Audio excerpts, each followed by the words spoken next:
আকীদার সাথে সমাজের কি সম্পর্ক সেটা নিয়ে কিছু আলোকপাত করবেন ইনশাআল্লাহ। প্রথমেই বলতে চাচ্ছি, আকীদা শব্দটি একটি অর্থ হচ্ছে বাধা, বেঁধে দেয়া। আরেকটি অর্থ হচ্ছে অঙ্গীকার। আল্লাহ তাআলা বলছেন আউফু বিল উকুদ, আহদ শব্দ থেকে সেটা এসেছে। তৃতীয় শব্দ হচ্ছে কোনো কিছুর সাথে লেগে থাকা, মুলাজামা যেটাকে বলা হয়। রাসূলুল্লাহ সাল্লাল্লাহু আলাইহি ওয়াসাল্লাম বলেছেন আল খাইলু মাকুদুন ফি নাওয়াসিহাল খাইলা ইয়াউমাল কিয়ামা। ঘোড়ার ঘোড়ার কপালে কল্যাণ লেখা হয়েছে কিয়ামত পর্যন্ত। অর্থাৎ ঘোড়ার মধ্যে কল্যাণ থাকবে। ঘোড়া লালন পালন করলে যুদ্ধাস্ত্র হিসেবে ব্যবহৃত হবে, বাহন হিসেবে ব্যবহৃত হবে। শব্দ হচ্ছে মাকুদুন, অর্থাৎ যা মুলাজামাত করে লেগে থাকে অর্থে। 4 নম্বর অর্থ হচ্ছে তাগিদ দেয়া। যেমন বলে আকাদুল ভাই বেচা কিনা কমপ্লিট করেছে। এই শব্দ 4টা অর্থ, মূল অর্থ হচ্ছে এটাই যে আকীদা কোনো কিছু মানুষের অন্তরের মধ্যে লেগে থাকে। এই জন্য পরিভাষা আকীদা হচ্ছে আল হুকমুদ দাহনি আল জাযিম, দৃঢ়ভাবে অন্তরের মধ্যে কোনো কিছুকে প্রতিস্থাপন করার নাম আকীদা। অথবা দৃঢ়ভাবে কোনো কিছুকে বিশ্বাস করে রাখার নাম হচ্ছে আকীদা। অন্তরের মধ্যে সুদৃঢ়ভাবে থাকতে হবে এবং অন্তরের মধ্যে লেগে থাকতে হবে, তাহলে এটা আকীদা হয়। আকীদা ব্যতীত কোনো মানুষ নেই। প্রত্যেকটি মানুষের আকীদা আছে। পাগল অথবা ছোট বাচ্চা ব্যতীত সবাই আকীদা ধারণ করে। যে ব্যক্তি বলে আমার কোনো আকীদা নেই, সেটাও তার একটা আকীদা। কারণ আকীদা ছাড়া কেউ চলতে পারে না। একজন মানুষ বিশ্বাস ছাড়া কোনোদিন দুনিয়াতে টিকে থাকতে পারে না। যে অবিশ্বাসী সেও একটা বিশ্বাস ধারণ করে, যে নাস্তিক সেও একটা বিশ্বাস ধারণ করে। সুতরাং সমাজের প্রতিটি মানুষের, বিবেকবান মানুষের, সমাজে প্রতিটি প্রাপ্তবয়স্ক মানুষের কি আছে? আকীদা আছে।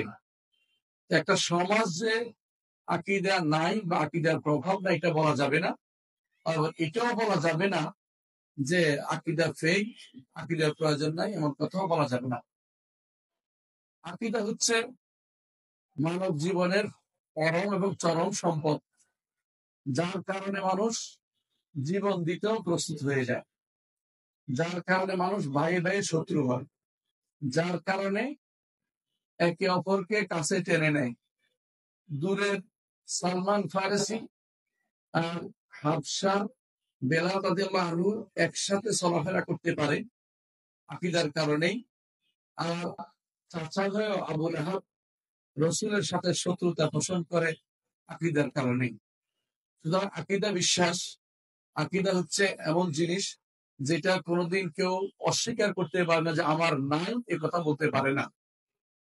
এটা কেউ বললে সে শুধু হয় বাগাড়ম্বর করেছে না না জেনে কথা বলেছে। সে কখনো সুস্থ মস্তিষ্কে সে কথা বলতে পারে না যে আমার আকীদা বিশ্বাস নেই। যদি বলে যে আমার আকীদা নেই, তো বিশ্বাস বলবেই। তার অন্তরে কোনো না কোনো কিছু আছে যেটা সে ধারণ করে আছে। আমরা বলে থাকি যে আমার অন্তরের বিশ্বাসের অর্থ হচ্ছে আমার অন্তরে একটা জিনিস নিহিত আছে। তো সুতরাং আকীদা হচ্ছে এমন জিনিস যা আমার অন্তরে আমি ধারণ করে বসে আছি। আমি বিশ্বাস করি যে আল্লাহ আছেন এবং তিনি আরশের উপরে আছেন। অন্য ধর্মের কেউ বিশ্বাস করতে পারে যে আল্লাহ সর্বত্র বিরাজমান। অনুরূপ ভাবে আমি বিশ্বাস করি আল্লাহ তাআলা তিনি আরশের উপর থেকে যখন যেখানে শেষ রাত্রি হয় সেখানে নেমে আসেন। অন্য কেউ সেটা বিশ্বাস নাও করতে পারে, তার আকীদা সেটা নাও থাকতে পারে, কিন্তু আকীদা কিন্তু থাকে। প্রতিটি মানুষের আকীদা অবশ্যই আছে। আকীদা থাকলেই গ্রহণযোগ্য হয় না, আকীদাটা শুদ্ধ হইতে হয়। আকীদা শুদ্ধ কিভাবে হবে? আকীদা শুদ্ধ হয় দুটি জিনিস পূর্ণ হলে।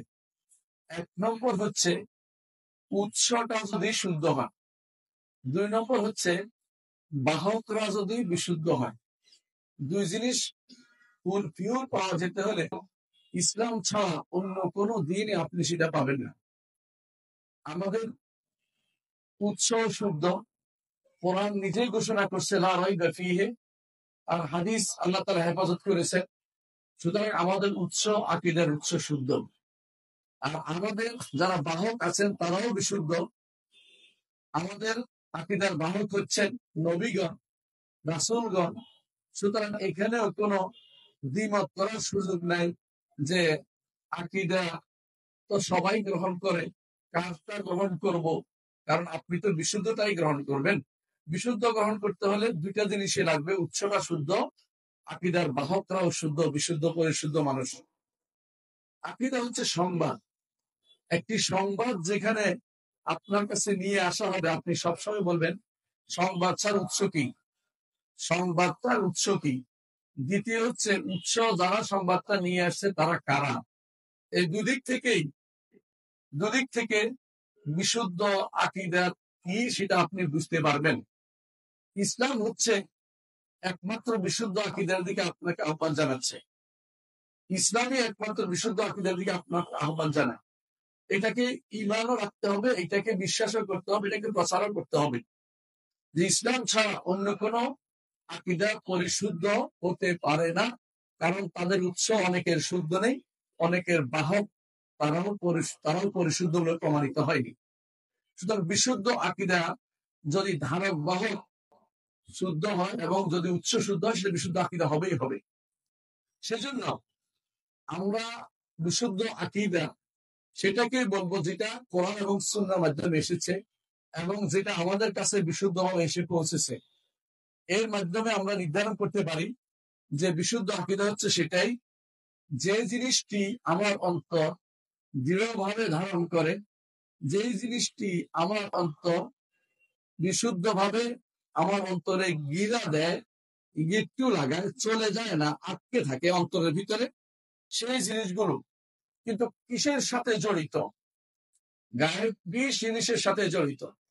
যে জিনিস আমি দেখিনি, না দেখে ঈমান এনেছি, সেটার সাথে এই আকীদা জড়িত রয়েছে। এজন্য আমাকে নির্ধারণ করতে হবে আকীদার বিষয় কিসের সাথে জড়িত। আকীদা এটা নয় যে আমি আপনাকে দেখছি অথবা আমার সামনে মাইক রয়েছে বিশ্বাস করলাম, এটা নয়। আকীদার বিশ্বাসটা হচ্ছে গায়েবী বিশ্বাস, আর সেটা হচ্ছে শুধুমাত্র রব্বুল আলামিনের সাথে জড়িত। রব্বুল আলামিনের সত্তা না দেখে ঈমান এনেছি, রব্বুল আলামিনের কর্ম না দেখে বিশ্বাস করেছি, রব্বুল আলামিনের নাম না দেখে তিনি ঘোষণা দিয়েছেন সেটাই মেনে নিয়েছি, রব্বুল আলামিনের গুণগুলো তিনি যা জানিয়েছেন সেগুলি মেনে নিয়েছি, রব্বুল আলামিনের কর্ম তিনি যা করেছেন বলেছেন সবগুলি মেনে নিয়েছি, রব্বুল আলামিনের অধিকার, তার অধিকার একমাত্র তার জন্য নিবেদিত করছি। এগুলি হচ্ছে আকীদার বিষয়। আকীদার বিষয় আর কিছু নয়, একমাত্র আল্লাহর সাথে জড়িত। তার আল্লাহর সত্তা, আল্লাহর কর্ম, আল্লাহর নাম, আল্লাহর গুণ, আল্লাহর অধিকার, এই 5টি জিনিস যে ব্যক্তি বিশুদ্ধভাবে আল্লাহর জন্য নির্ধারণ করতে পেরেছে কোরআন এবং সুন্নাহয় আসা পদ্ধতিতে, সেই ব্যক্তি বিশুদ্ধ আকীদার অধিকারী। বিশুদ্ধ আকীদার অধিকারী হতে হলে আপনাকে অবশ্যই এই আল্লাহ তাআলার সংক্রান্ত বিষয়গুলোকে মেনে নিতে হবে। এই সংক্ষেপে এটাকে ঈমানের 6টি রোকনে এসেছে। সেটাই বলে আমানতু বিল্লাহি ওয়া মালাইকাতিহি ওয়া কুতুবিহি ওয়া রুসুলিহি ওয়াল ইয়াউমিল আখির ওয়াল কদরি খাইরিহি ওয়া শাররিহি। এগুলি হচ্ছে বিশুদ্ধ আকীদার বিষয়। বিশুদ্ধ আকীদার এগুলিতে, এই সাবজেক্টগুলোতে আপনার আকীদা যদি পরিশুদ্ধ হয়ে যায়, আপনি বিশুদ্ধ আকীদার অনুসারী। আর এগুলোতে যদি কোনো আপনার আকীদা শুদ্ধ না হয়, আপনি বাতিল আকীদার অধিকারী। আপনার জীবনের কোনো মূল্য নেই। আপনি যদি কোনো জানও দিয়ে দেন, আপনি সারা সম্পদ যদি আল্লাহর রাস্তায় ব্যয় করে ফেলেন, আল্লাহর দরবারে তা গ্রহণযোগ্য হবে না। আল্লাহর দরবারে তা গ্রহণযোগ্য হবে না। আপনি কোনোদিন জান্নাতে যেতে পারবেন না। আকীদা যদি কোনো কারো বিনষ্ট হয়, জান্নাতে যাওয়ার সুযোগ তার থাকে না। কেউ যদি কোনো হক মেনেছে কিন্তু তাকদীরের উপর ঈমান মানেনি, সেই ব্যক্তি ঈমানদার হইতে পারে না, সেই ব্যক্তি কোনোদিন জান্নাতে যেতে পারবে না। এরকম ভাবে প্রত্যেকটি রকমকে যথাযথভাবে আপনার আকীদা বিশুদ্ধ হতে হবে। এইটা হচ্ছে নবীদের দাওয়াত, এটা হচ্ছে কোরআনের দাওয়াত, এটা হচ্ছে নেককার লোকদের দাওয়াত, এটা হচ্ছে সৎপন্থী মানুষের দাওয়াত, এটা হচ্ছে সালফে সালেহিনের দাওয়াত। এই দাওয়াতের বিকল্প কেউ চিন্তা করলে সে নিজেই পথভ্রষ্ট, অন্যকে পথভ্রষ্ট করছে। এখন আমি আলোচনা করতে চাই সমাজে বিশুদ্ধ আকীদার কি প্রভাব। প্রথমত, সমাজ কাকে বলে? সমাজ হচ্ছে একদম একটা গোষ্ঠী যারা নির্দিষ্ট একটা নিয়মে বসবাস করে, নির্দিষ্ট একটা নিয়মের মধ্যে চলে, এটাই হচ্ছে সমাজ। এটা মানুষও হতে পারে, অন্য প্রাণী হতে পারে, যেমন প্রাণী সমাজ, মনুষ্য সমাজ, জিন সমাজ, অথবা অন্যান্য সমাজ, যেগুলো সমাজের অভাব নেই। সমাজ বহু রকমের সমাজ হতে পারে। আমরা যেই সমাজটির কথা আলোচনা করতে চাই তা হচ্ছে মানুষ এবং জিন সমাজ।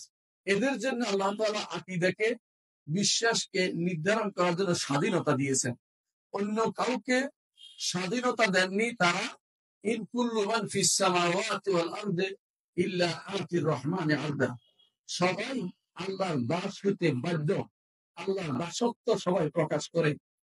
তুসাব্বিহু লাহুস সামাওয়াতুস সাব'a, আসমান জমিন সহ সবকিছু আল্লাহ তাআলার জন্য তাসবিহ পাঠ করে। ওয়ালাকিন লা তাফকাহুনা তাসবিহাহুম, তোমরা তাদের তাসবিহ বুঝো না। এবং ওয়াশ-শামসু ওয়াল কামারু বিহুসবান ওয়ান নাজমু ওয়াশ-শাজারু ইয়াসজুদান, আল্লাহ তাআলা বলছেন সবাই কিন্তু মেনে চলে। আকীদার বাধ্যবাধকতা এই জন্য শুধু জিন এবং মানুষের জন্য রয়েছে, অন্যেরা যারা ফেরেশতা আছে তারা এর মধ্যেই জীবন যাপন করে, বিকল্পটি তাদের মধ্যে আসে না। লা ইয়াসুনাল্লাহ মা আমারাহুম ওয়া ইয়াফআলুনা মা ইউমারুন, আল্লাহ যা নির্দেশ দিয়েছে সেটাই তারা পালন করে, এবং আল্লাহ তাআলার অবাধ্য তারা হতে জানে না, অবাধ্য হয় না। তাদেরকে আল্লাহ তাআলা অবাধ্যতার মাদ্দা তাদের ভিতরে দেননি, তাদের মধ্যে এটা দেননি। মানুষ এবং জিনকে স্বাধীনতা দিয়েছেন গ্রহণ করা বিশ্বাসের, সেই জন্য তাদের জন্য জান্নাতও রেখেছেন, তাদের জন্য জান্নাতও রেখেছেন, তাদের জন্য জাহান্নামও রেখেছেন। জান্নাত যেমন রেখেছেন বিশুদ্ধ আকীদার জন্য, জাহান্নাম রেখেছেন অশুদ্ধ আকীদার জন্য। তো এই সমাজে যারা বাস করে, যাদের কথা বলছিলাম আমি, আপনি, একদম গোষ্ঠী যারা বাস করে, এদেরকে বলা হয় শিরোমোগলা, অর্থাৎ এরকম একটি সমাজ যার ভিতরে অন্যরা প্রবেশ করতে চাইলে তারা নিবে না। তারা বলবে এরা আলাদা সমাজ, এরা আলাদা সমাজ। এইটাকে বলা হয় কোন রকম একটা ক্লোজড একটা সমাজ, একটা মানুষ, একটা জনগোষ্ঠী, এরাই হচ্ছে সমাজ। এদের মধ্যে হতে পারে কেউ আলেম, এদের মধ্যে হতে পারে কেউ গবেষক, এদের মধ্যে হতে পারে কেউ শিকারী, এদের মধ্যে হতে পারে কেউ ক্ষেত খামার করে, কেউ বা রিক্সা চালায়, কেউ বা বিভিন্ন বিভিন্ন শিল্প কারখানা গড়ে তোলে। এরা সবাই কিন্তু মনুষ্য সমাজের একটি অংশ, প্রত্যেকেই মানুষ সমাজের একটা অংশ। এদের প্রত্যেকে আবার ভিন্ন ভিন্ন অংশ থাকতে পারে, কিন্তু আমরা যে উদ্দেশ্য নিচ্ছি যে পুরো মুসলিম সমাজের উপরে, মনুষ্য সমাজের যে উপরে আকীদার কি প্রভাব হতে পারে। ইসলাম আমাদেরকে জানিয়েছে যে আমরা পুরুষ এবং নারী উভয়ে মিলে একটা সমাজ, উভয় সমাজ, আর উভয়ের জন্যই আমার আল্লাহ তাআলাকে মেনে চলা জরুরি। উভয়ের মধ্যে শ্রেষ্ঠ ওই ব্যক্তি যে ব্যক্তি আকীদাটা বিশুদ্ধ এবং তাকওয়ার অধিকারী হতে পেরেছে। আল্লাহ তাআলা বলছেন, ইয়া আইয়ুহান নাস, হে মানুষেরা, ইন্না খলাকনাকুম মিন যাকারি ওয়া উনসা, আমরা তোমাদেরকে সৃষ্টি করেছি একজন নারী থেকে, একজন পুরুষ থেকে।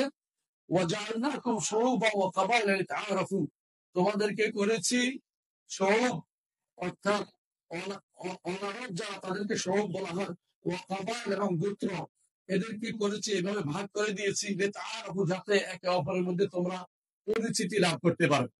পরিচিতি লাভের জন্য এই বংশ ওই বংশ, এই পার্থক্য করা হচ্ছে, কিন্তু তাআসসুবের জন্য নয়, যে আরবদের জন্য বা আজমদের জন্য, অনারবদের জন্য, অথবা ওই শেকিল দিবা কারকান্দির জন্য না, অর্থাৎ বিশেষ কোন গুপ্তের পরিস্থিতি এই জন্য নয়। মর্যাদা হচ্ছে একমাত্র তাকওয়ার মাধ্যমে নির্ধারিত হবে। এখন তাকওয়া যদি কারো থাকতে হয় তাহলে আকীদাটা বিশুদ্ধ হতেই হবে। যদি সম্মানিত হতে হয় আপনাকে আল্লাহর কাছে, জগতের মানুষের কাছে, বিবেকবানদের কাছে, যদি কোনো আপনি নিজেকে সম্মানিত করতে চান, আপনাকে আপনার আকীদাকে বিশুদ্ধ করতে হবে।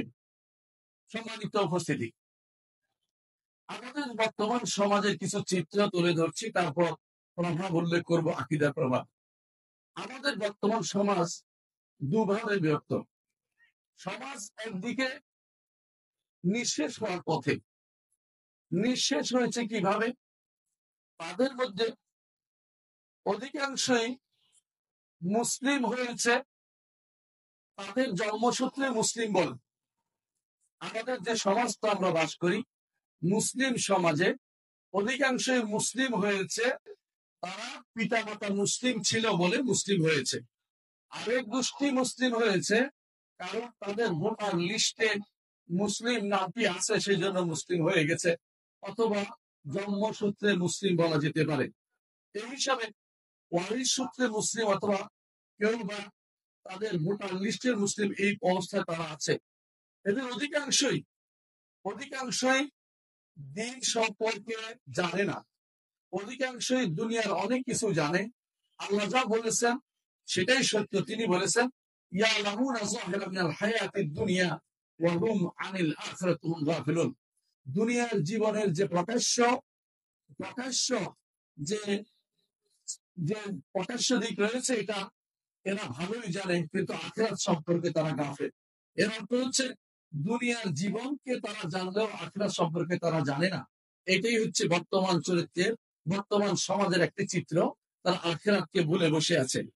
এদের মধ্যে কেউ পুরোপুরি নাস্তিক, এদের মধ্যে কেউ হাফ নাস্তিক, এদের মধ্যে কেউ নাস্তিক না আস্তিক হলেও তারা আস্তিকতাকে তাদের দিন মনে করে বসেছে। আস্তিক হলেই মনে করে বসেছে যে এর মাধ্যমে যদি মুক্তি পাওয়া যাবে না।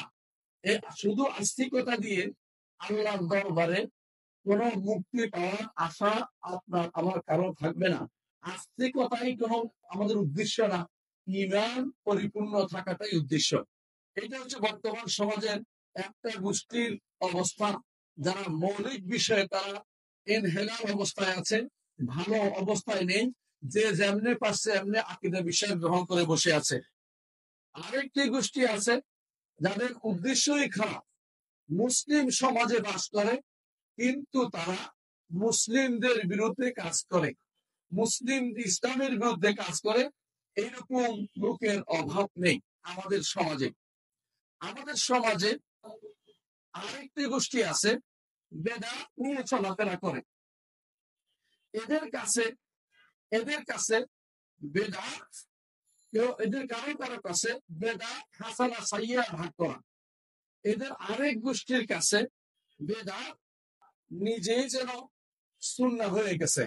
বেদাতটাকে তারা সুন্নাহ বলে চালু করে দেয়। কেউ যদি কোনো বেদাতটা না করে, তার মুখে ঘোষণা আসে অমুকের দালাল বা অমুকের দালাল, ইহুদির দালাল বা অমুকের দালাল বলে তার বিরুদ্ধে সেটা তারা প্রসারে তারা লিপ্ত থাকেন। আরেকটি গোষ্ঠী আছে যারা হক এবং বাতিলের মধ্যে পার্থক্য করতে পারে না, পার্থক্য করতেও চায় না। মুসলিম সমাজ আর শততা বিভক্ত। এই সমাজের মধ্যে আকীদার কত প্রয়োজন আপনি আমি সহজে বুঝতে পারি। এই সমাজের সবচেয়ে বেশি প্রয়োজন সেটা হচ্ছে কালিমাতু লা ইলাহা ইল্লাল্লাহ এবং কালিমাতু মুহাম্মাদুর রাসূলুল্লাহ। এই দুটি জিনিসকে যথাযথ পরিচয় করিয়ে তোলা। এরকম একটি সমাজে, তোমার তার চেয়েও খারাপ একটি সমাজে আল্লাহ তাআলা তার নবী মুহাম্মদকে পাঠিয়েছেন। তিনি সেখানে যে দাওয়াত দিয়ে শুরু করেছেন, সেই দাওয়াতকে এখানে দিতে হবে এবং তাকে রাসূল হিসেবে মেনে আমরা বেদাতকে পরিত্যাগ করতে হবে। এই কাজটি এই সমাজের প্রথম করণীয়। এই সমাজের মধ্যে এইটা যত তাড়াতাড়ি আমাদের আলেম সমাজ বুঝবে, দাওয়াত গোষ্ঠী বুঝবে, আমাদের যারা রাজনীতিবিদ তারা বুঝবে, শাসকরা বুঝবে, সমাজপতিরা বুঝবে, অথবা আমাদের যারা প্রশাসকরা বুঝবে, তত তাড়াতাড়ি তারা উন্নতির দিকে যেতে পারবে, সমাজকে বিশুদ্ধ করতে পারবে। আল্লাহ এবং তার রসুলের পথে পরিচালিত করতে পারবে, আল্লাহর দেয়া পথে চলতে পারবে। সেই পথটি হচ্ছে হাদিহি সাবিলি আদউ ইলাল্লাহ আলা বাসীরাতিন আনা ওয়া মান ইত্তাবা'আনি। প্রিয় ভাইরা, আমরা আগেই বলেছি আকীদার বিষয়গুলো একেবারেই নির্ধারিত। আকীদার বিষয় এমন না যে দুনিয়ার সবকিছু না আকীদার বিষয় বানিয়ে দিবেন। কেউ কেউ দেখতে পাচ্ছি পৃথিবী গোল না সমতল সেটা নিয়ে আকীদার বিষয় বানিয়ে দিচ্ছেন। এরপরে কি আলোচনা আছে নাকি? এটার সাথে জড়িত না, না বলতেছি পাঁচটা বলে আগে পর্যন্ত বললাম, আস্তে আস্তে বলতেছি। আচ্ছা ঠিক আছে। যেটা বলছিলাম যে আকীদার বিষয়গুলো নির্ধারিত, আকীদার বিষয়গুলো নির্ধারিত, এগুলোতে বানানোর কমানোর কোনো সুযোগ নেই। এখানে যা আছে সেটাই মাত্র, নতুন করে কোনো কিছুকে আকীদার বিষয় বানাইতে পারবেন না। এই জন্য আপনার আমার জন্য আকীদার বিষয়গুলি জেনে সেগুলি সমাজে কি প্রভাব সেগুলি জানার ব্যবস্থা আমরা করি। এক নম্বর হচ্ছে আমার রব্বুল আলামিন আল্লাহ তাআলাকে আপনি খালেক মালিক মুদাব্বির মানেন। সমাজের মধ্যে যদি কোনো কেউ আল্লাহ তাআলাকে, সমাজের মানুষরা যদি আল্লাহ তাআলাকে একমাত্র স্রষ্টা মানে, তাকে যদি কোনো মালিক মানে এবং তাকে যদি পরিচালক মানে, তাহলে সে কখনো কোনো কবরের কাছে কিছু করতে যাবে না, কোনো মাজারের কাছে যাবে না, কোনো ব্যক্তির কাছে নিজেকে সঁপে দিবে না, কারো কাছে মাথা নোয়াতে যাবে না, কারোর উপরে ভরসা করবে না এবং কারো কাছে এমন কিছু চাইবে না যা শুধুমাত্র আল্লাহ তাআলাই দিতে পারেন। সুতরাং একজন মানুষ স্বাধীন হবে, সে পরাধীন হবে না, ভয়ে থাকবে না। রাস্তা দিয়ে হাঁটার সময় তার মনে হবে না আমার গাড়িটা উল্টে দিতে পারে অমুক কবর অথবা অমুক মাজার আমাকে নিঃশেষ করে দিতে পারে, এমন কিছু তার মাথার ভিতরে কখনো আসবে না। আপনি যখন এটা বিশ্বাস করবেন আপনার রবের নাম এবং গুণ রয়েছে, সুন্দর সুন্দর নাম ও গুণ রয়েছে, তখন আপনি গুনাতে লিপ্ত হলে আপনি নিরাশ হয়ে যাবেন না। আপনি গুনাতে লিপ্ত হতে হওয়ার জন্য ভয় পাবেন। আপনি যখনই কাজ করতে যাবেন তখনই আপনার মনে হবে আমার রব্বুল আলামিন আমাকে দেখছেন, আমি কি হালাল করছি না হারাম করছি, আমি সমাজকে কি বিনষ্ট করছি না সমাজকে সঠিক পথে পরিচালিত করছি, আমার দ্বারা কি সমাজ নষ্ট হচ্ছে কিনা, এই জিনিসগুলো আপনার মাথায় সবসময় আসবে। আপনি তখন হারামের দিকে যেতে পারবেন না। আর যদি অন্যায় করেও বসেন আপনার মাথায় আসবে আমার রব্বুল আলামিন গফফার, তিনি গফুর, তিনি আফুর, তিনি ক্ষমাশীল, তিনি ক্ষমা করে দিবেন, তিনি রহমান, তিনি রহিম, তিনি দয়া করবেন। আপনি নিরাশ হয়ে সমাজের মধ্যে কখনো আত্মহত্যার পথ বেছে নিবেন না। আপনি নিরাশ হয়ে কখনো আপনি মাদক গ্রহণ করবেন না। নিরাশ হয়ে আপনি রাস্তার পাশে বা বিভিন্ন জায়গায় বসে আপনি হেরোইন টানবেন না। আপনি অন্যায় কাজে নিজেকে ধ্বংস করে দিবেন না। আপনি মনে করবেন যে আমি হারিয়েছি, যা কিছু হারাই না কেন আমার রব্বুল আলামিনকে হারাইনি তো কিছুই হারাইনি। আপনার তখন ফিরে আসার জায়গা সম্পর্কে আপনার উপলব্ধি আসবে। এটা হচ্ছে শুধু একটি দুটি নামের গুণের কথা বলেছি। আল্লাহর প্রত্যেকটি নাম এবং গুণের প্রভাব আমাদের মধ্যে রয়েছে। তিনি রহমান, এই জন্য তার রহমত পেতে হলে আমাদেরকে আমাদেরকে রহমত পেতে হলে আমাদেরকে সেরকম রহমত দেখাতে হবে বান্দাদের প্রতি, সমাজের মানুষের প্রতি রহমত দেখাতে হবে, সমাজের যে কোনো প্রাণীর প্রতিও আমাদেরকে রহমত হতে হবে, কারণ তিনি রহমান। রাসূলুল্লাহ সাল্লাল্লাহু আলাইহি ওয়াসাল্লাম বলেছেন আর রহমানু আর রাহিমুন ইয়ারহামুহুমুর রাহমান, যারা রাহিম মানুষদেরকে দয়া করে রহমান তাদের প্রতি দয়া করেন। আল্লাহ তাআলা তার নিজের নাম রেখেছেন জামিল, তিনি পছন্দ করেন জামালকে। আপনি উস্কো খুস্কো চুল নিয়ে থাকবেন না, সুবিন্যস্ত থাকবেন, কারণ আপনি বিশ্বাস করেন আপনার রব হচ্ছে জামিল, সুন্দর, সেভাবে আপনি বেজল করবেন। যখন আপনি জানবেন আপনার রব হচ্ছেন ফারদুন, তিনি হচ্ছেন ভিতরুন, বেজল, আপনি বেজল সংখ্যাকে পছন্দ করবেন। আল্লাহ রাসূলুল্লাহ সাল্লাল্লাহু আলাইহি ওয়াসাল্লাম সেটাই বলেছেন ইন্নাল্লাহা ভিতরুন ইউহিব্বুল ভিতরা। এই কিছু নামের শুধু একটি দুটি নামের কথা বলেছি, আল্লাহর শত নাম, আরো বেশি নাম, আল্লাহর হাজার হাজার গুণ, সবগুলি আমাকে এই দিকে ধাবিত করবে যে আমি আমার রবের পথের দিকে চলি, আমার সমাজটাকে সে পথে পরিচালিত করি। আপনি যখন রাতের অন্ধকারে উঠবেন শেষ রাত্রিতে, আপনি যখন জানবেন আমার রব নিকটতম আসমানে নেমে এসেছেন, সেই সময় আপনি দোয়া করবেন এবং সেই সময় আপনি বুঝবেন তিনি আপনাকে ডাকছেন। হালমিন মুস্তাগফিরিন ফাগফির লাহ। এমন কেউ কি আছে যে আমার কাছে ক্ষমা চাইবে, আমি তাকে ক্ষমা করে দেব? এমন কেউ কি আছে যে আমার কাছে দোয়া করবে, আমি তার দোয়া কবুল করব? এমন কেউ কি আছে যে আমার কাছে কিছু চাইবে, আমি তাকে তা প্রদান করব? আপনি সমাজে থেকে সমাজটাকে উন্নত সমাজে পরিণত করতে পারবেন যখন আপনি আল্লাহর নাম সমূহ যথাযথভাবে বুঝতে পারেন। আপনি যখন আপনি জানবেন আল্লাহ তাআলা সর্বময় ক্ষমতার অধিকারী, দুনিয়ার শাসকরা যত ক্ষমতার অধিকারী না, আল্লাহ তাআলার ক্ষমতা সকলের চেয়ে বেশি, তখন আপনি মনে রাখবেন আল্লাহ তাআলা বলছেন, ফালা তাহসাবান্নাল্লাহা গাফিলান আম্মা ইয়া'মালুয যালিমুন ইন্নামা ইউআখিরুহুম লিয়াউমিন তাশখাসু ফীহিল আবসার। আল্লাহ তাআলা বলছেন জালেমরা যেন ভুলে না যায় যে আল্লাহ তাআলা তাদের সম্পর্কে গাফেল, বরং আল্লাহ তো দেরি সময় দিচ্ছেন, এক সময় তিনি ঠিকই পাকড়াও করবেন। এইটা যেন ভুলে না যায়। আল্লাহর কাদির নামটি, আল্লাহর কাদির নামটি, আল্লাহর কাদের নামটি, আল্লাহর কাহ্হার নামটি, আল্লাহর জব্বার নামটি যত বেশি আপনার স্মরণ হবে, সমাজের প্রতিটি মানুষ তখন আল্লাহকে ভয় করবে, আল্লাহকে মেনে চলবে, আল্লাহর বিধানকে মেনে চলবে। আপনি যখন জানবেন বিধান দেওয়ার মালিক আল্লাহ, কারণ এটা তার রুবুবিয়তের অংশ, এটা তার আসমা সিফাতের অংশ। ইন্নাল্লাহু হুয়াল হাকাম ওয়া ইলাইহিল হুকুম। আল্লাহই হচ্ছেন হাকাম, তার কাছ থেকে হুকুম নিতে হবে। এটা আমার নবী মুহাম্মদ রাসূলুল্লাহ সাল্লাল্লাহু আলাইহি ওয়াসাল্লাম বলে দিয়েছেন। সুতরাং আপনি তখন চিন্তা করবেন যে আমি যে বিধান দিয়ে রাষ্ট্র চালাচ্ছি, আমি যে বিধান দিয়ে সমাজ পরিচালনা করছি, আমার এই বিধান তো চলতে পারে না। আমি আল্লাহর বিরুদ্ধে অবস্থান নিয়েছি। আমি যে আল্লাহর বিরুদ্ধে অবস্থান নিয়েছি, তিনি আমাকে এমনি ছেড়ে দিবেন না। তিনি ছাড় দেন, তবে ছেড়ে দেন না। যা সর্বশেষ দুনিয়াতে ছাড় পেলেও আখিরাতে মুক্তি তার জন্য সুদূর পরাহত হবে, কারণ সে আল্লাহর বিধানকে দূরে ঠেলে দিয়েছে, আল্লাহর বিধানকে কখনো মেনে নেয়নি। আল্লাহ তাআলার বিধানকে অবজ্ঞা করেছে, আল্লাহর বিধান প্রবর্তন হতে হবে সেটা সে বিশ্বাস করেনি অথবা মেনে নেয়নি, বরং সে মনে করেনি যে আল্লাহ তাআলা তাকে পাকড়াও করবেন। এটা তার বিশুদ্ধ আকীদার অভাবেই সমাজের প্রতিটি মানুষ সেটা করে, রাষ্ট্র সেটা করছে। এটাকে আমাদের মনে রাখতেই হবে। আপনি যখন জানবেন আল্লাহ তাআলা আরশের উপর থেকে আপনাকে দেখছেন, আরশের উপর থেকে তিনি আপনাকে দেখছেন, তখন আপনার কর্মকাণ্ড অত্যন্ত সমাজের প্রতিটি মানুষের কর্মকাণ্ড পরিশীলিত হবে।